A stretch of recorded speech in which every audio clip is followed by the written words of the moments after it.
story I'm going to read is called A Subway Story, or Subway Story, not A Subway Story.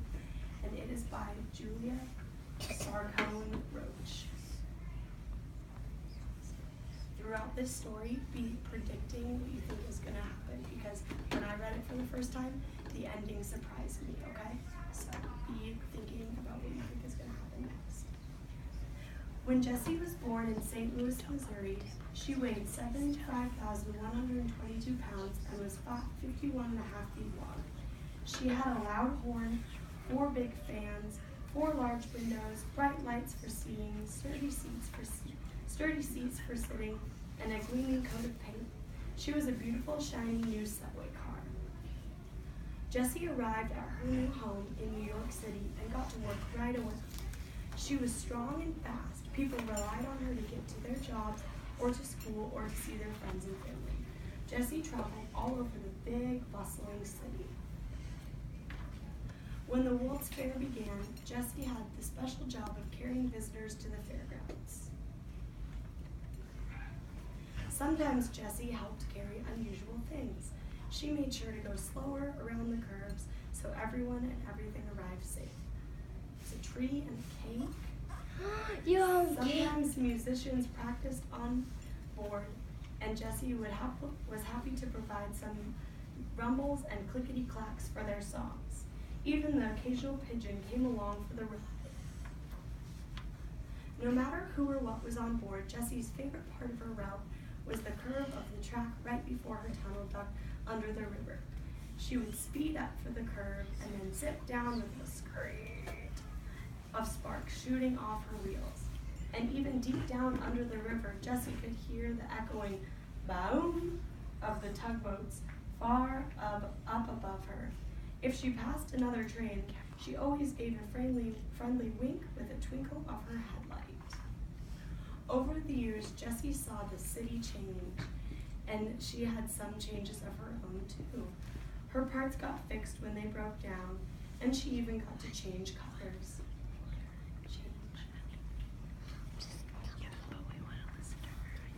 But when Jessie got older, a new coat of paint couldn't hide the cracks in her seats and the scratches and scuffs on her windows and floors. Still, she kept working as best she could through springs and summers, falls and winters. Another spring came, and Jessie noticed more new shiny silver trains running on the tracks. By summer, Jessie's fans were just not strong enough to keep her passengers cool, so newer air-conditioned trains took over her route during the summer months. Jessie missed the people and the activity. She was always glad when fall came and she could go back to work. But one year, the air turned frosty and the leaves changed color, but nobody came to put Jessie back on her route. She sat in a yard with the other old trains. She thought about the people she had carried. Did they notice that she was gone?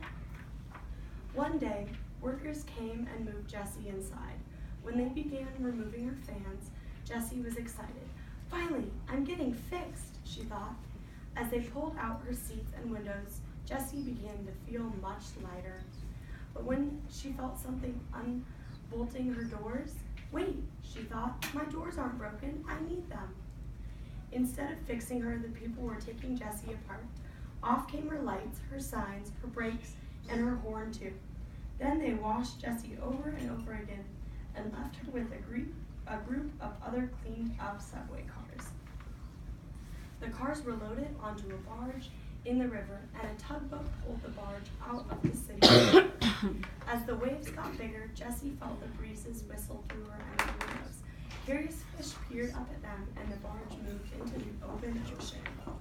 Will I ever get to see my city again? Jessie nervously thought. After traveling for hours, the barge came to a stop. The subway cars could see nothing but water. Everything was quiet. Suddenly, the crane in the middle of the barge began to move. It shoved the cars next to Jessie to the edge of the barge. Splash! The cars went over and over and disappeared beneath the waves. Is that what will happen to me? Jessie wondered. And then she felt the crane beneath her, pushing her towards the edge. Then, whoosh, Jessie plunged into the salty ocean. Water thudded into every part of Jessie, and it got darker and darker as she sank down, down, down, down, until, thump! She hit the ocean floor. A huge cloud of sand and silt churned up around her, and at first Jessie couldn't see anything. Then out of the dimness came a little silver fish. In and out of Jessie's windows and doors he swam. Soon there were more curious little fish swirling around her. In the darkness, Jessie felt a little like she was back in the subway tunnels she knew so well. Over the next few days, more fish decided to move in and live with Jessie.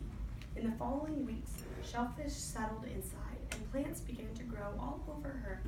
Then bigger fish from the deeper parts of the ocean came to feed on the smaller fish. Sometimes a dolphin or a turtle would stop by to visit.